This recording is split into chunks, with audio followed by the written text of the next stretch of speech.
It could not get any better. The Ravens just opened up the Jesse Minter era with a 24-7 win over the Eagles, and the biggest story for me here is Jacobe Lane. The rookie has been making plays all throughout training camp, and then in his first game, he immediately finds the end zone.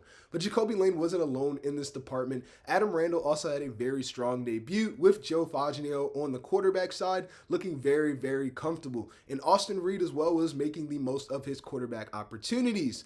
In terms of the other wideouts, Elijah Surratt really produced, and Matthew Hidmer was making a bunch of plays in that new tight end room. And then the defense completely took over in the back half of the game. So let's start with Jacobe Lane and then get into the rest of this younger offense. And then we'll shift over to the defense and some of the players who really stood out on the Baltimore Ravens defense during their game against the Eagles. But before we get into today's video, I have a bit of a PSA. I want to make sure that everybody knows the Cincinnati Bengals Digest channel is at 5.3K subscribers.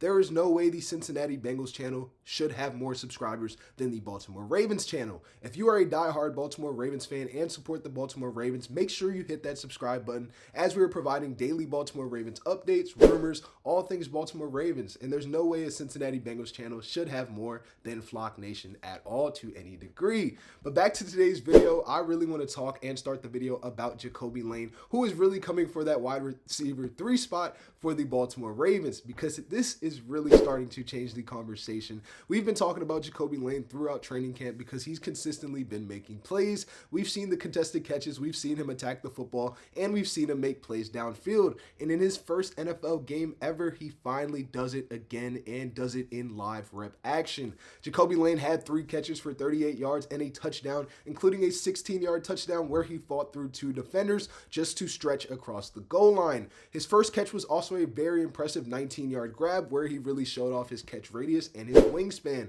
And if you know anything about Jacobe Lane, to me, it's not just about the numbers. I really think Jacobe Lane is legitimately coming for that wide receiver 3 spot for the Baltimore Ravens. And Zay Flowers and Rashad Bateman, as we know, are already established. But after those two, I think it is a real conversation going into who is next up in that wide receiver room. And Jacobe Lane is making it very difficult for Ravens fans to ignore him, because everything we've seen about him during camp has been him showing up when the lights come on. He's been attacking the football. He made a contested catch. He is always doing something special, and now he's found the end zone in his first ever preseason game. And this is exactly what you want to see from a younger rookie. And now after what he did against the Eagles, I think the conversation is becoming more or less whether Jacobe Lane is going to fit in the depth chart and not if Jacobe Lane is going to make the Baltimore Ravens roster. But Jacobe Lane wasn't the only young player for the Baltimore Ravens who had a very special early preseason showing, because right behind him, another rookie had a really good night, and that is a player I've talked about and made a separate video on completely,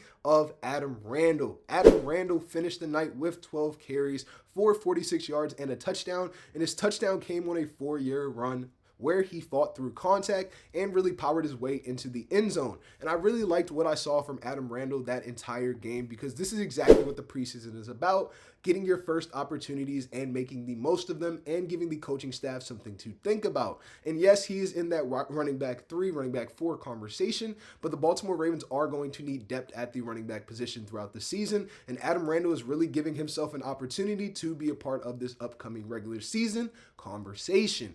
And yes, one game doesn't decide everything, but now he has something to build on going into the regular season and the rest of the 2 preseason games remaining. But when we talk about the Baltimore Ravens and these offensive weapons, we can get into a quarterback who was responsible for a lot of these young players getting involved this game, and look no other than the Baltimore Ravens 3rd-string quarterback Joe Fagnano with an amazing debut, and he looked really, really good. He completed 22 for 28 of his passes with 223 yards, 1 touchdown, and 1 interception. This is nearly a 79% completion rate. And this is just really what stood out, not just his numbers. He was very, very accurate in his decision making the entire game. He made good decisions, and he consistently gave his receivers like Surratt opportunities to make plays.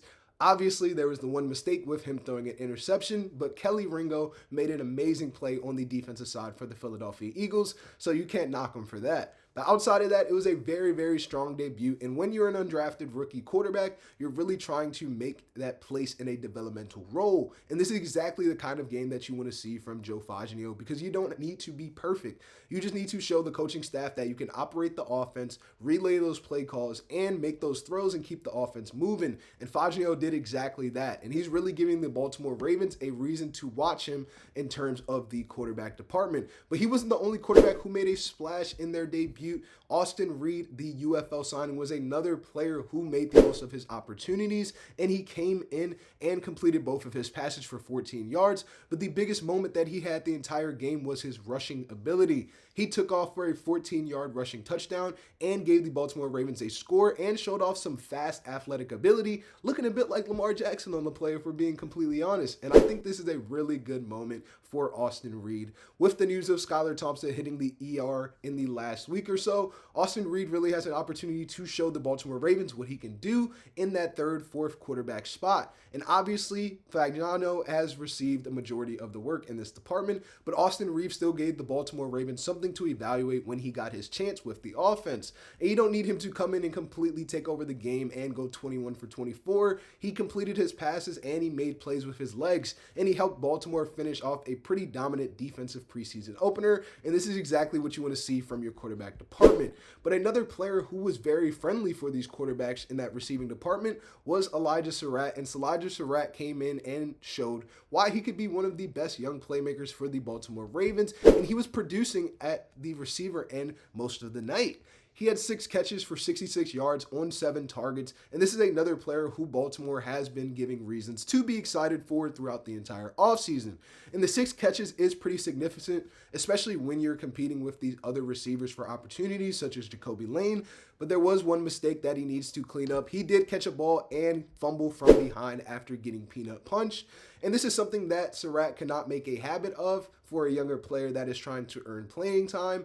Ball security is a very big thing for the Baltimore Ravens, but I don't think that one mistake should overshadow the rest of the night, because he had 6 catches for 66 yards in his first NFL action ever, and it is a really good performance for Elijah Surratt. And he's been saying for years that he hasn't fumbled in a while and that it wouldn't happen again from that perspective. So I really like him taking the accountability and moving on towards being a pivotal piece for the Baltimore Ravens. But while we talk about Surratt and we talk about the Baltimore Ravens receiving room, as we know, Mark Andrews is the number 1 tight end for the Baltimore Ravens, but Matthew Hibner was looking like a tight end 1 himself last night, and he had himself a night. He had 5 catches for 61 yards, including a huge 29-yard catch on a wheel route to pretty much start the game. And he didn't just stop there. He had more catches throughout the game and showed that he could be a legitimate downfield option for the Baltimore Ravens. And this is exactly what the Baltimore Ravens want to see out of a 4th-round pick. He was making plays, and after questions about the tight end room have been coming up here and there throughout training camp and the early bit of preseason, he was a very encouraging piece, especially for him being a newer addition to the Baltimore Ravens. And obviously, it's way too early to really know what his role is going to be going into the season. But after this game, I definitely say he earned a lot more opportunities during the rest of preseason. And I'm excited to see what weeks 2 and 3 can do for him in terms of elevating his game from a wide-out perspective. But before we completely move away from the Baltimore Ravens offense, I need to talk about the offensive line and Vega Iona bringing the physicality for the Baltimore Ravens, as he only played in 2 drives, but you could immediately see how physical he was. He had a huge block that sent an Eagles defender to the ground on all 4s, and he also looked like a brick wall in pass protection. And this is exactly what you want to see from the Baltimore Ravens when they drafted him. Very physical, very aggressive, and finishing his blocks. And he wasn't out there for too long. The 2 series went by pretty fast, but he made it count. And he was very effective for the Baltimore Ravens. And I think with more snaps, it will be very exciting to see what Vega Iona can bring the Baltimore Ravens offensive line. But now we can finally transition to the Baltimore Ravens defense. Offensively, we saw these younger players make plays all over the field. But on the opposite side of the football, the Baltimore Ravens defense was arguably way more impressive than the Baltimore Ravens offense, with a shutout pretty much being imminent until the 4th quarter. The Baltimore Ravens held Philadelphia to 159 total yards, and on 6 first downs, the Baltimore Ravens held the Philadelphia Eagles to go 0 for 9 on third downs. Along with this, 3 sacks, 2 turnovers. The Baltimore Ravens were very efficient on the defensive end. And the biggest thing to remember is Roquan, Kyle Hamilton, and these other pieces were not playing at all. So a lot of these younger guys were really responsible for keeping the Eagles team under control. And this is exactly what Jesse Minter wants to see. Playing very fast, playing very physical, playing very disciplined. This is the old style of the Baltimore Ravens defense that we are trying to bring back and is very, very important. And as we talked about, the Eagles didn't score until the final minutes of the game, but the defense was pretty much in control from start to finish for the entirety of the defensive snaps. And one of the biggest pieces for this on that defensive side to allow the Baltimore Ravens to be this high-level defense that entire night was Keon Martin, who continues to really make a case as a young defensive back for the Baltimore Ravens. He continues to really stand out. He was a very disruptive defender. He recorded a sack on a design blitz, and he also had a tackle for loss. This is exactly what you want to do in this tough secondary room. When you're fighting for that roster spot, you don't necessarily need 10 plays a snap. You need 2 or 3 plays of saying to the coaching staff, okay, I see what you can do, and we need to keep this guy around for a longer period of time. And Martin really did this, and now I believe the Baltimore Ravens are starting to take him seriously as a contributor in that defensive back room. And this is what really made the Baltimore Ravens game so encouraging. It wasn't the starters. It wasn't the Baltimore Ravens offensive stars and defensive stars. It was the depth on the team. And the team finished with 440 total yards and managed the Eagles to only 159, purely off of the depth of the Baltimore Ravens. And it is very important to see that the young players for the Baltimore Ravens can really build on something. Jacobe Lane, Adam Randall, Fagnano, Austin Reed, Elijah Surratt, Matthew Hibner, Vega Iona, Keon Martin. This is all what the preseason is really about, turning these opportunities into roster spots. And the Baltimore Ravens have a lot of positives when it comes to this end. But before I get into the opposite side of the ball and the last closing, I want to talk about one part of the game that was not exactly perfect for the Baltimore Ravens, and that was Tyler Loop. Now, this is a conversation that unfortunately Baltimore Ravens fans have heard before. Tyler Loop got his first field goal opportunity of the preseason from 49 yards and missed it wide right. And obviously people are going to talk about it because this is the exact same miss pretty much that we saw when the Steelers beat us last season, and the Baltimore Ravens playoff hopes ended with that kick being attached to his reputation. And with this kick also being missed, it's starting to bring some tough sores when it comes to discussing Tyler Loop because he had a pretty solid rookie season, but his biggest struggles throughout the end of the season were really from a longer distance. I'm not going to sit here and say that the Baltimore Ravens need to panic at the kicker position, but Tyler Loop does need to step it up and show consistency because until he does, every single miss is going to bring the conversation back to what he did against the Steelers and going to leave a very sore spot for Baltimore Ravens fans. But the biggest picture and the biggest takeaways from this game are very, very encouraging signs for the Baltimore Ravens, whether it is Jacobe Lane and Matthew Hibner. There is many cases that are being built this upcoming season, and I'm very excited to see what the Baltimore Ravens younger players could do with these opportunities.